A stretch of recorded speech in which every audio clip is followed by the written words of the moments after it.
I said this a few weeks ago. I'll just repeat it now. Certainly now that I've seen the first episode of Hard Knocks, as the rest of us on HBO. For those who want to stream it on Max, guess what? Right here on Roku. I still can't believe Aaron Rodgers is a New York Jet. And the hour of Hard Knocks last night, I know Aaron Rodgers mentioned that it was something that they forced down the throats of the Jets, is what he said to the local reporter that came up to him during the American Century golf tournament in Tahoe, and let him know the Jets are on Hard Knocks. And he's like, I do love the voice of God, Liev Schreiber, but they forced it down our throats, so it is what it is. But as of right now, one episode in, it's exactly, if I was in charge of Aaron Rodgers' public relations, if I was in charge of Aaron Rodgers' outward publicity, this is exactly the way I would have drawn it up. It is a 60-minute documentary on Rodgers' zen, coolness, and clear happiness and comfort being where he is, which is, again, really weird for me, because most quarterbacks of the New York Jets want to get the hell out of there. Honestly. Ask Sam Darnold. He saw ghosts. Yeah. I mean, Vinny Testaverde had a good time. When Sanchez had a nice little run? Chad Pennington was happy. But not like this guy. And then on top of it, you could just see, and you saw Robert Saleh mic'd up saying, what a throw. Like, he can't believe his good fortune based on what he was given, stuck with. These are different ways. I'm trying to find out. I was going dealing with. Oh, okay.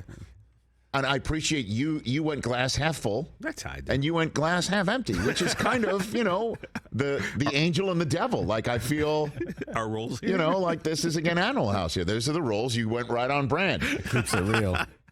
But, it's just like I'm getting my first head coaching job in the National Football League. And, yes, I'm getting a really talented kid out of BYU, and I'm going to have to coach him up, and then he gets hurt. And then I'm going to give him he's got the job, and then he's not ready for it. And the general manager is giving me the players that I need.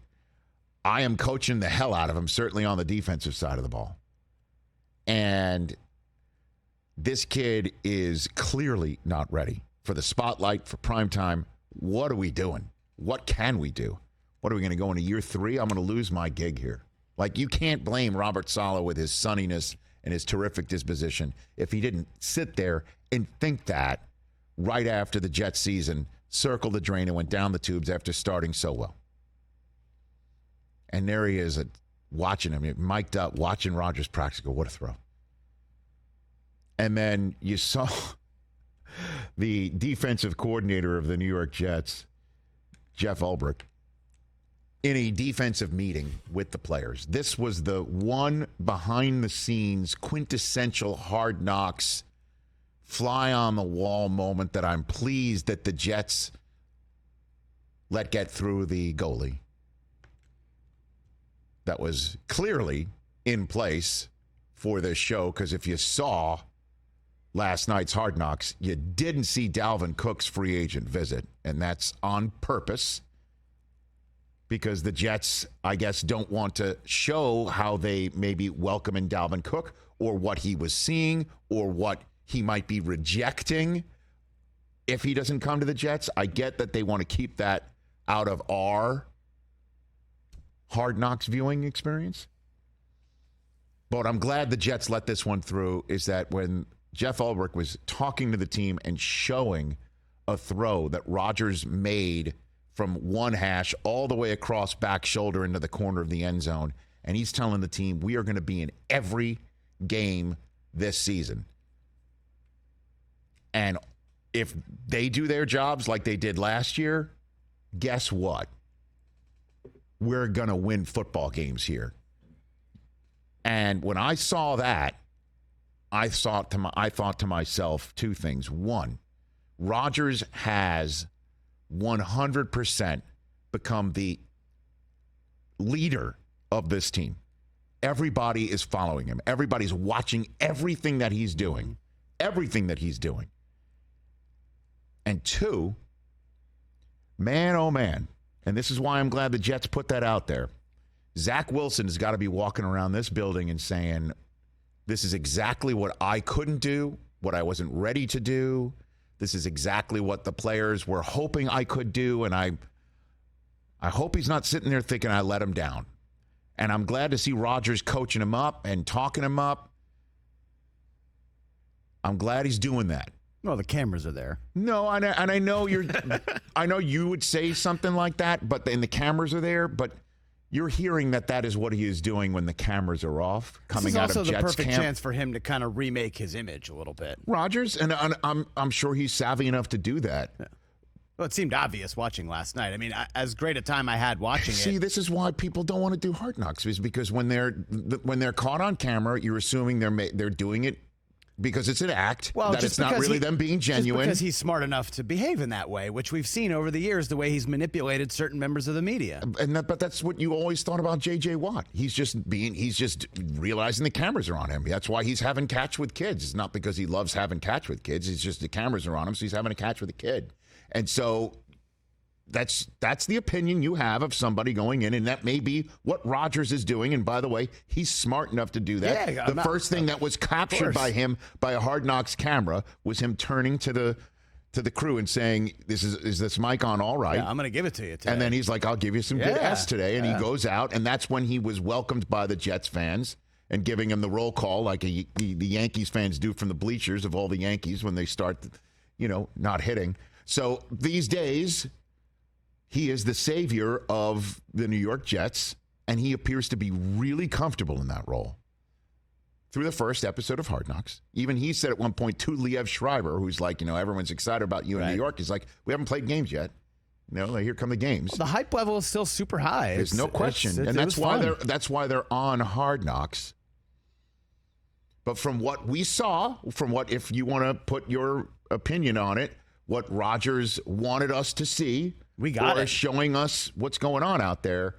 Regardless, I forget which player of the Jets grabbed a boom mic and say, whatever you're hearing about Rodgers, it's not right, and let the boom mic go. That was funny. Okay, so the players are all the way in with this guy. And I think that's the most important thing. They are and the coaching staff is all the way in, and most importantly, and again, this is what's really confusing to me.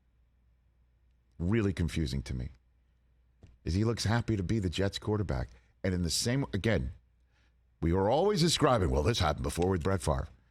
Two things. One, the team that Rodgers is inheriting is way better than the Jets team that Favre walked into. Yeah, not the 08 Jets on the field. Okay, right. Like that's Garrett Wilson, not Jericho Cotchery. That's Robert Saleh, not Eric Mangini. That's just two off the top of my head. Yeah. Mm-hmm. Okay.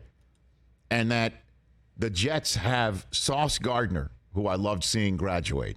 And they have Garrett Wilson, who I loved seeing being really comfortable with Rodgers already. And they have Quinnen Williams. And they have a bunch of really good players that just needs GOAT. And the question is, does Rodgers have what it takes to be the GOAT? And it sure looks like the mental headspace and the physical attributes are there. His arm looks good. For him to be a GOAT. And on top of it, I just never knew if Favre was all the way in on being a Jet. Like, it's like, look, I got forced out of Green Bay. I didn't want to go. As a matter of fact, they forced me multiple times to leave, and I even just flipped them the middle finger by showing up anyway. I didn't want to go. But they just really need this kid from Cal to start playing. So where am I going to go? Who will take somebody my age at my stage of my career? Oh, the Jets will, because they stink and they're desperate because they rarely have a plan at quarterback, or they rarely have one that they draft work out. I'll go there. And he goes there and clearly isn't all the way in and focused on everything, as we just remember from back in the day. And he did play well enough. And then, of course, just like it always happens with the Jets, or used to, the guy who is unbreakable and played through injuries to perfection, got hurt and had to play through this injury and wasn't as good. And it just didn't work out. And guess what? I'm going to use the Jets as a transfer portal to get my revenge on the Packers because I never really wanted to leave them, and they ended my career there, and I deserved to end my career there in the manner in which I wanted it, and I couldn't because I had to go to the Jets. I'll just go to the Vikings and play them twice a year and just show them what I can do. Rodgers, it seems, doesn't have any desire to be anywhere else other than where he is right here, right now, to use the Marv Levy phrase. And it's apparent through the first episode of Hard Knocks last night that that is the case. And that is incredible. And it's totally bizarre to me that he feels that way because this is the Jets. Unless they're not the same old Jets. Oh, God. Don't get me started. I mean, I said the same thing. It was just weird seeing him out there in the and helmet happy, and the chill. green, and he's happy. And yeah, happy with the kids. Last year, he's like, why do I have to play with kids? Why do I have to play with kids? Now he's like, I'm happy to play with the kids. Packers fans are probably feeling a little weird today and kind of a little angry. Telling Goody, hey, you should have FaceTimed me. And here he is just like giving all the FaceTime the NFL films people they want. I'm right here. And it's my world right now from everybody is looking at me as a savior, and I love it. And Jets fans are chanting my names, and I love it. And I want to see Liev Schreiber, and NFL Film sends a helicopter for him and brings him right to my field. The Wizard of Forum Park. Oh, bro. And pay attention to the man behind the curtain because he looks happy and ready to roll. Game 1. A month from Thursday. That's it. Month from Friday. Pardon me. Let's go. Let's go. Let's go. Catch the Rich Eisen Show every single day on the Roku channel, 12 to 3 Eastern, for free.